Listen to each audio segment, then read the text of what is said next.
Alright people, what's up? It's your man Chef back again for another video, and today we're here to talk about Young Thug and how Rich Homie Quan basically saved Young Thug's career. Before the video starts, make sure you hit a like down there, make sure you subscribe, and after the video is over, make sure you comment below and tell me if you agree with my assertion or not. Oh, excuse me. Okay. So we both know Rich Homie Quan blew up in 2013. Young Thug blew up around the same time in late 2013-14 with his hit single Stoner, which went on to have him with Rolling Stone's year-end list. I think they said Pikachu was very influential in 2012 when he made that. And both these guys from the South, Atlanta, whatnot. So there we go. The Birdman, the tour stuff, the breakup. Rich Homie was cool with Birdman for a while. Young Thug went to diss Lil Wayne and Birdman. So-called shooting of Lil Wayne's tour bus, I believe. Young Thug's goons, all that stuff. Fast forward to 2015, Rich Homie Quan released his single, Flex, which is his highest charting single and his last single on the Billboard Hot 100. And the last time anyone would hear from him. Flex by Rich Homie Quan is considered 3 times platinum today. Was the hottest song of that summer by far. I mean, only other song that was really hot as that was My Way by Fetty Wap that summer and the T-Wayne Nasty Freestyle. Everything was hot in the summer. There was basically new artists, and then of course Drake came in the fall with Hotline Bling, and the rest is history. Drake's dominance era started in 2016.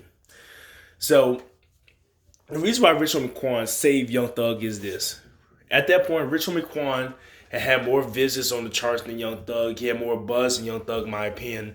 He had the hit single that Young Thug didn't have, and people were loving his mixtapes. He was right. His mixtape was downloaded the most in the first 24 hours. There was a lot of buzz, but the one thing that screwed him over, and this is why Def Jam competes with 300 Entertainment as one of the worst labels of the 2010s for rappers. They didn't drop his debut album in that September to December times frame of 2015. Instead, Rich Homie Quan released his album in March of last year in 2019, 4 years after his hype and buzz died down. Rich Homie Quan is a very sad case, and I made a video called The Fall for Rich Homie Quan, which you should check out. But Rich Homie Quan, at that time after Flex was on the chart and after it left the Billboard eventually in October, fans of Rich Homie Quan were on Instagram saying they want the album. You're going to fall off if you don't drop an album. They were telling him this. At that time, if Rich Homie Quan would have dropped the album in September, October, November, or even December of 2015, I have no doubt he would have did 65K to 80K first week, which isn't bad for a new rapper in the beginning of the streaming era.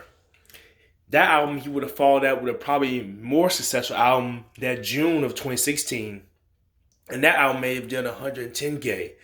And if Rich Homie Quan would have dropped the album that had sold more than Young Thug's mixtapes and he had his single top of that, he would have defeated Young Thug. Young Thug probably wouldn't ever be able to recover. Think about what Rich Homie Quan would have did to Young Thug. He will be linking up with Lil Baby and Gunna. Or he'll have his own posse rappers that copy the style and that he can bring up with him. He'll have the connections with Future. He'll be the one making collaborations with big pop stars like Camila Cabello and maybe feature on Travis Scott's hit single Franchise. He will be that person.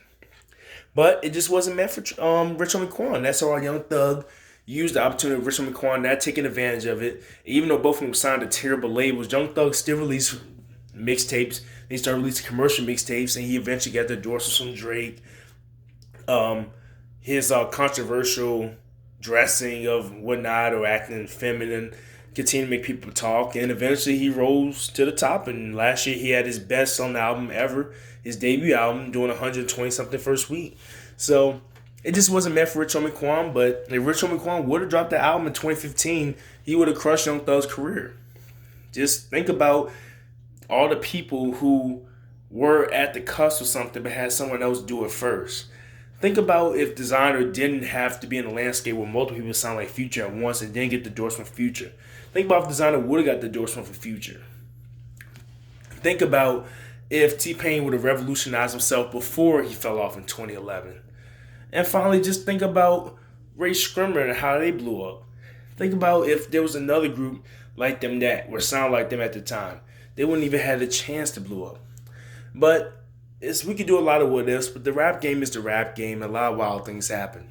So make sure you like, comment, share, subscribe. Let me know what you think about the video. Do you think I'm right in my assertion that Rich Homie Quan effectively helped Young Thug but not releasing his album? Or do you think Young Thug would have still been popping if Rich Homie Quan didn't beat Young Thug at the commercial album sale race and beat him in the singles race? Because now Young Thug's higher than Rich Homie Quan. He has the singles to back it up. But at that time, all Young Thug really had for himself was Stoner, a lifestyle which they both shared.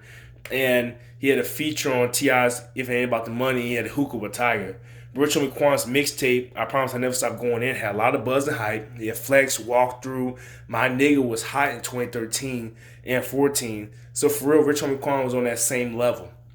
It's your man, Chef from Off the Dome. I'm signing off. See you next time. Salute.